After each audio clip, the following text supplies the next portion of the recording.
Hello बच्चों।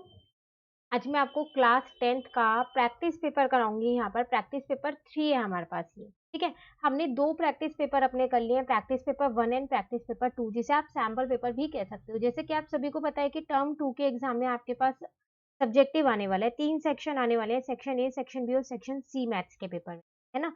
Pattern हम पूरा जान चुके हैं। ये पूरा जो पेपर है आपका, जो सीबीएसई ने सैम्पल पेपर रिलीज किया था, उसी पैटर्न पे बेस्ड है। तो सैम्पल पेपर 1 और 2 में हमने सेक्शन ए और सेक्शन बी कंप्लीट कर लिए, 2 मार्क्स और 3 मार्क्स के क्वेश्चन।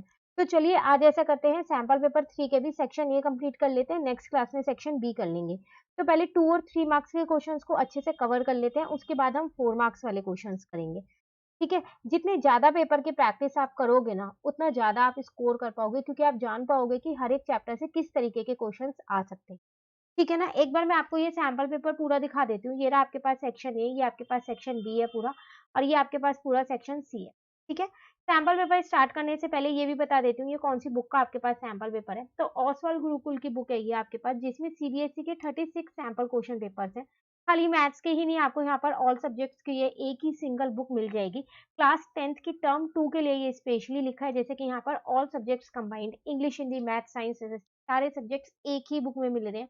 और सबके प्रैक्टिस सैंपल पेपर प्लस जो सीबीएसई ने सैंपल पेपर्स इशू किए हैं हर सब्जेक्ट के, वो भी इसमें है, वो भी फुली सॉल्व है। चलिए एक बार जल्दी से कंटेंट देख लेते हैं इसका, उसके बाद हम अपना प्रैक्टिस पेपर को स्टार्ट करते हैं। जैसे कि आप यहाँ पर देख रहे हैं, इंग्लिश है, इसमें आपके पास ये सीबीएसई वाला सैंपल पेपर है जो फुली सॉल्व है। उसके बाद आपको 5 प्रैक्टिस पेपर्स दे रखे हैं, वो भी फुली सॉल्व है, उन सबके सॉल्यूशंस भी आपको दे रखे हैं। सेम ऐसे ही आपको हिंदी ए और हिंदी बी में कर रखा है। मैथ्स में भी सेम यही चीज है, सैंपल पेपर जो सीबीएसई ने इशू किया वो आपको सॉल्व करके दे रखा है। ये पेपर हमने भी सॉल्व कर रखा है। सारी लिंक्स आपको नीचे डिस्क्रिप्शन में मिलेंगी, चैनल पे सारी वीडियोस अपलोड है। साथ साथ इसमें 7 प्रैक्टिस पेपर है, जिसमें से हम 2 कर चुके हैं, आज हम तीसरे वाला करने वाले हैं। फुली सॉल्व है, ये सबसे अच्छी चीज है इसके अंदर की सॉल्यूशंस प्रोवाइड है। अगर आप सेल्फ स्टडी कर रहे हैं, ये बुक ले रहे हैं, तो आप अपनी मिस्टेक्स और जो भी पूरा पेपर आप सॉल्व करेंगे तो यहीं से चेक कर सकते हैं इनके आंसर से। ठीक है, सेम ऐसे ही आपको साइंस एसएसटी मिलेगा। तो इस बुक के बाय लिंक मैं आपको नीचे डिस्क्रिप्शन में दूंगी, आप वहां से देख लीजिएगा इसकी। इसमें एक और चीज है, आपको ब्लूप्रिंट भी दे रखा है कि कौन से चैप्टर से कितने मार्क्स का क्वेश्चन है। क्लियर है। चलिए हम अपना चैप्टर सैंपल पेपर शुरू करते हैं। सेक्शन ए, यहाँ पर आपसे क्या कह रहा है, फर्स्ट में in the given figure XP and XQ are two tangent to a circle with center O drawn from an external point X. ARB is an another tangent touching the circle at R. Prove that XA plus AR is equal to XB plus BR. देखो यहाँ पर ये दो tangents दे रखे हैं, XP और XQ। इसके साथ साथ एक और टेंजेंट आपको यहाँ पर दे रखी है, ARB, ये वाली टेंजेंट आपको दे रखी है। आपको प्रूफ क्या करना है कि जो ये XA है इतना है, प्लस ए आर जो है, ये दोनों, ये मिलके किसके बराबर है, इस एक्स बी के प्लस बी आर के बराबर है। ये आपको यहाँ पर प्रूव करना है। ठीक है, तो देखिए सबसे पहली बात तो आपको एक चीज पता होगा कि जो एक्स पी है वो एक्स क्यू के बराबर होगी, थ्योरम 10.2 के अकॉर्डिंग, क्योंकि वो एक्सटर्नल पॉइंट से टेंजेंट्स है दोनों, है ना। तो मैं ये कह सकती हूँ यहाँ पर कि जो मेरा एक्स पी है वो किसके बराबर है, एक्स क्यू के, अकॉर्डिंग टू थ्योरम 10.2। ठीक है, और एपी जो है, अगर मैं इसको यहाँ पर इरेज कर दूं, देखो एपी भी मेरी एक टेंजेंट है। ठीक है, और ए आर भी मेरी एक टेंजेंट है, ए पॉइंट से है, एक्सटर्नल पॉइंट से, तो ये भी बराबर होंगी, AP is equal to A R हो जाएगा। रीजन हम सेम लिखेंगे, थ्योरम 10.2 है। और जो बी आर है वो बी क्यू के बराबर होगा, क्योंकि एक्सटर्नल पॉइंट बी से बना हुआ है, तो रीजन यहाँ पर भी सेम रहेगा, थ्योरम 10.2 के अकॉर्डिंग है ये। ठीक है, अब आपको पता है कि जो आपका एक्स पी है वो एक्स क्यू के बराबर है। ठीक है, एक्स पी को आप क्या लिख सकते हो, आप दो पार्ट्स लिख सकते हो उसके, एक्स ए लिख सकते हो और एक ए पी लिख सकते हो, क्योंकि वो दो पार्ट्स में बटा है। सेम ऐसी एक्स क्यू को आप एक्स बी लिख सकते हो और बी क्यू लिख सकते हो। ठीक है, अब देखो एक्स ए ऐसे ही रहने दो, ए पी की जगह आप ए आर लिख सकते हो, क्योंकि ए पी और ए आर इक्वल है, अभी आपने ऊपर प्रूव कर दिया है। उसी तरीके से एक्स बी को वही रहने दो, और बी क्यू की जगह आप बी आर लिख सकते हो, क्योंकि बी क्यू और बी आर इक्वल है, यही आपको प्रूव करना था, यहाँ प्रूव हो चुका है। क्लियर था ना फर्स्ट क्वेश्चन ऐसा। चलिए अगर आपको फर्स्ट का ये वाला क्वेश्चन नहीं आता तो और में भी एक क्वेश्चन दिया है, prove that the tangents drawn at the end of any diameter are parallel. कह रहा है जो टेंजेंट्स अगर हम ड्रॉ करें डायमीटर के एंड्स पर तो वो पैरेलल होती है, तो इसकी फिगर आपको बनानी पड़ेगी पहले। तो अगर हम यहाँ पर इसकी फिगर ड्रॉ करें तो एक सर्कल बनाना पड़ेगा यहाँ पर। ठीक है, माना मैंने ये वो डायमीटर है और इसके दोनों एंड्स पॉइंट्स पे क्या है, हमारे पास टेंजेंट्स ड्रॉ है। ये दो टेंजेंट्स जो है ये पैरेलल है, ये आपको यहाँ पर प्रूव करना है। ठीक है, नाम दे देते हैं हम इसको ए बी सी, सेंटर को ओ नाम दे देते हैं, और यहाँ पर हम क्या नाम दे देते हैं, डी ई एफ दे देते हैं इनको। तो डी ई और एफ, क्लियर है यहाँ तक? अब देखो प्रूव करना है आपको कि जो आपके पास AC है वो FD के पैरेलल है, ये आपको यहाँ पर प्रूव करना है, ठीक है? तो यहाँ लिख देते हैं पहले कि हमें प्रूव क्या करना है कि जो AC है वो किसके DF के पैरेलल है, ये प्रूव करना है। अब देखो आपको पता है यहाँ पर अगर हम अपना सॉल्यूशन यहाँ से देखें कि AC एंड DF जो है, पहले यहाँ लिख लेते हैं कि ये दोनों टेंजेंट्स हैं, are tangents to B and E, the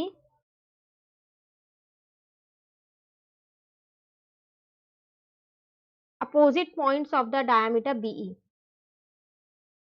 diameter जो है हमारा BE, उसके जो पॉइंट्स थे उस पे हमने दो टेंजेंट्स को यहाँ पर ड्रॉ कर लिया, ठीक है? अब जो एंगल ABO है वो किसके इक्वल होगा? एंगल OBC के, और किसके इक्वल होगा? एंगल DOE के, और किसके इक्वल होगा? OEF के। ये सारे एंगल्स आपके 90 डिग्री होंगे। क्यों? क्योंकि देखो आपको पता है थ्योरम 10.1 के अकॉर्डिंग आपके पास जो OB है वो AC पे परपेंडिकुलर होगी और OE जो है वो FD पे परपेंडिकुलर होगी, होगी नहीं होगी? तो 90 डिग्री होंगे थ्योरम 10.1 के अकॉर्डिंग। तो यहाँ पर आप पूरी थ्योरम लिख देंगे, जहां जहां मैं लिख रही हूँ थ्योरम के अकॉर्डिंग है वहां पूरी थ्योरम की स्टेटमेंट आपको लिखनी है, ठीक है? तो इससे मैं ये कह सकती हूँ यहाँ पर कि एंगल जो आपके पास ABO है वो किसके इक्वल है? OED के। ABO ये वाला एंगल जो है किसके इक्वल हो जाएगा? OED के, ठीक है? इस वाले एंगल के इक्वल हो जाएगा। और ये दोनों एंगल्स तो आप देख लो ऑल्टरनेट एंगल्स भी हैं आपके, है ना? है ना? क्योंकि वो दोनों जो आपके पास पैरेलल प्रूव करनी है इसीलिए। तो विच आर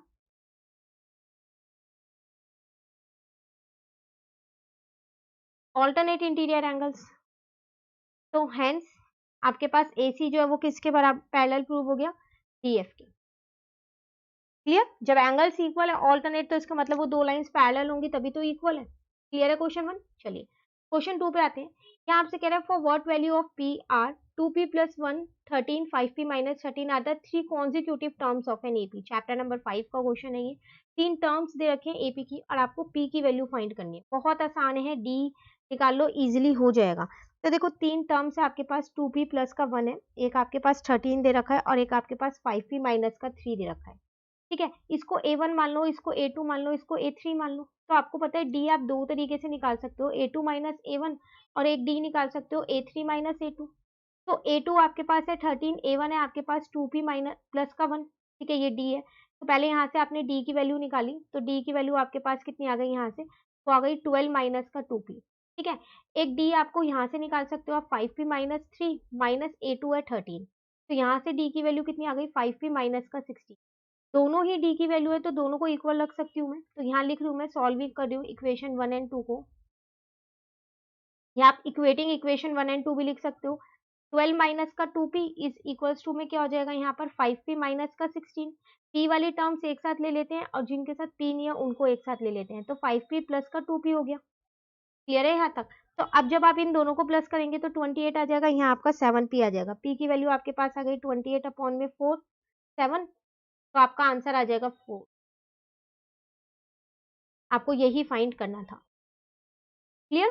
चलिए क्वेश्चन नंबर 3 पे आ गए। कह रहा है सॉल्व। आपको एक क्वाड्रेटिक इक्वेशन दे रखी है, इसको आपको सॉल्व करना है। तो पहले हम इक्वेशन लिख लेते हैं, उसके बाद सॉल्व करते हैं। चैप्टर नंबर 4 का आपके पास ये क्वेश्चन।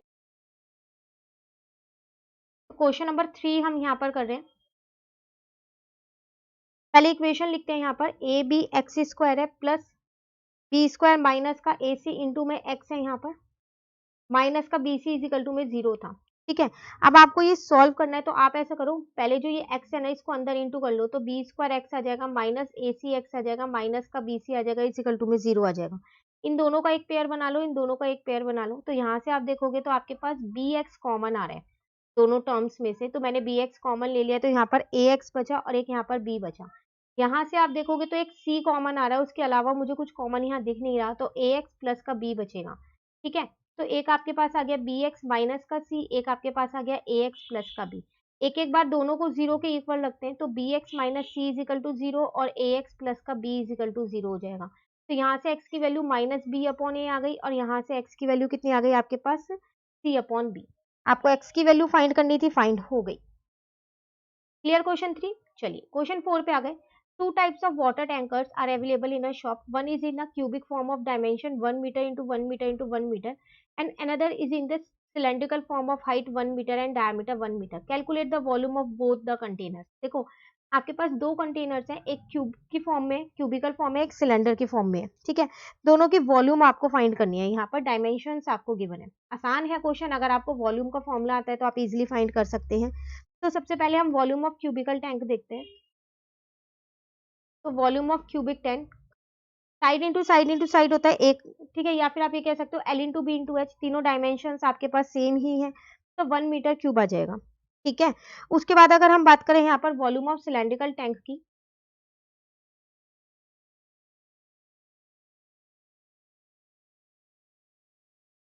तो वो आपके पास होता है यहाँ पर पाई आर स्क्वायर एच। अब क्वेश्चन में आपको पाई की वैल्यू 3.14 बोला है, और आर अगर आप देखें तो नहीं दिया, पर डायमीटर 1 दिया है, तो आर 1/2 हो जाएगा, ठीक है। एच आपको 1 दे ही रखा है, तो 3.14 है। जब आप इसको आर स्क्वायर है सॉरी, तो एक बार और 1/2 आएगा, तो सॉल्व करेंगे तो 0.785 मीटर क्यूब आपका आंसर। वॉल्यूम है इसलिए क्यूब जरूर लगाना, उसको लगाना मत भूलना। क्लियर है? चलिए क्वेश्चन नंबर 5 पे आ गए हम यहाँ। Find the mode of the following frequency. आपको फ्रीक्वेंसी डिस्ट्रीब्यूशन दे रखी है, आपको इसका मोड निकालना है। आसान है, चैप्टर नंबर 4 का क्वेश्चन है, मोड का फॉर्मूला याद होना चाहिए। बाकी तो आपको पता ही है, हाईएस्ट फ्रीक्वेंसी वाली मॉडल क्लास लेते हैं। तो पहले हम अपने यहाँ पर टेबल बना लेते हैं। तो 10 to 20, 20 to 30 हो गया, 30 to 40 हो गया, 40 to 50 हो जाएगा, 50 to 60 हो जाएगा, ठीक है। अब अगर हम अपनी फ्रीक्वेंसी देखें तो आपको यहाँ पर 2 दे रखी है, 8 है, यहाँ पर 10 है, उसके बाद देन 5, 4 और 3 है। हाईएस्ट फ्रीक्वेंसी यही है, तो मॉडल क्लास तो यही निकलेगी हमारी। तो यहाँ लिख लेते हैं कि मॉडल क्लास आ गई हमारी 20 से लेके 30 के बीच में। आपको प्रॉपर ये टेबल बना के करना इसको, ठीक है। टेबल बनाना मत भूलना बिल्कुल भी।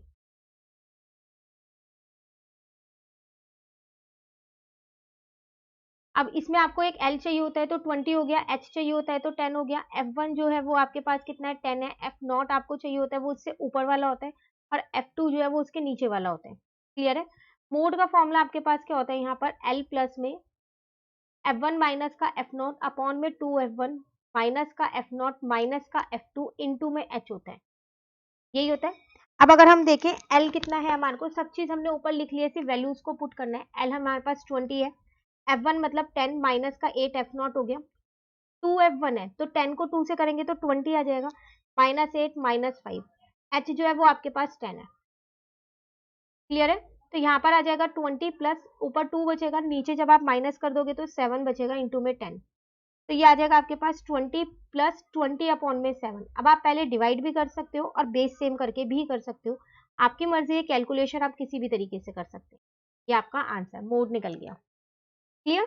चलिए लास्ट क्वेश्चन और कर लेते हैं, देन हमारा सेक्शन ए कंप्लीट हो जाएगा। यहाँ पर 2 मार्क्स के सारे क्वेश्चंस कवर हो गए इस सैंपल पेपर के। Find the number of natural numbers between 101 and 999 which are divisible by both 2 and 5। कह रहे वो नंबर्स बताओ 101 के बीच में 101 और 999 के बीच में कितने नंबर्स ऐसे हैं जो 2 और 5 दोनों से ही डिविजिबल होते हैं। तो देखो 2 और 5 का रूल ही हमारे पास ये होता है कि आपको क्या उसके लास्ट में 0 होना चाहिए, सेम वाला, वही तो डिविजिबल होते हैं। तो अगर हम 10 कहाँ से हमारे को शुरू करना था, 101 से तो नहीं होगा, तो 110 से शुरू होगा, देन 120 होगा, देन 130 होगा, ऐसे चलते चलते ये 990 तक होगा। तो ए आपको 110 दे रखा है, डी आपके पास यहाँ पर 10 निकल जाएगा। आपको क्या निकालना है, नंबर ऑफ टर्म्स। तो A N is equals to में ए प्लस एन माइनस 1 डी होता है, ठीक है। ए एन आपको क्या दे रखा है, 990 दे रखा है, क्योंकि लास्ट टाइम आपके पास वही है, यहाँ पर 110 आ गया, एन तो आपको फाइंड ही करना है, डी आपके पास 10 है, तो 990 माइनस 110 इज इक्वल्स टू में अपॉन में 10 कर दिया, यहाँ पर n माइनस 1 आ गया। क्लियर है? इसको जब आप इसमें से माइनस करेंगे तो आपके पास 880 आएगा, अपॉन में 10 इज इक्वल्स टू में n माइनस 1, 88 प्लस का 1 इज इक्वल्स टू में n कितना आ जाएगा आपके पास, 89 आ जाएगा। क्लियर? तो आपको नंबर ऑफ टर्म्स बतानी थी, पता चल गई। इसके बीच में 89 नंबर्स ऐसे हैं जो 2 और 5 दोनों से डिविजिबल। क्लियर है? तो सेक्शन ए हमारा कंप्लीट हो गया। नेक्स्ट क्लास में सेक्शन बी हम इसका करेंगे। कोई भी डाउट हो कमेंट करके पूछ लीजिएगा। वीडियो अच्छी लगी तो लाइक जरूर कीजिएगा और चैनल को सब्सक्राइब कीजिए। Thank you.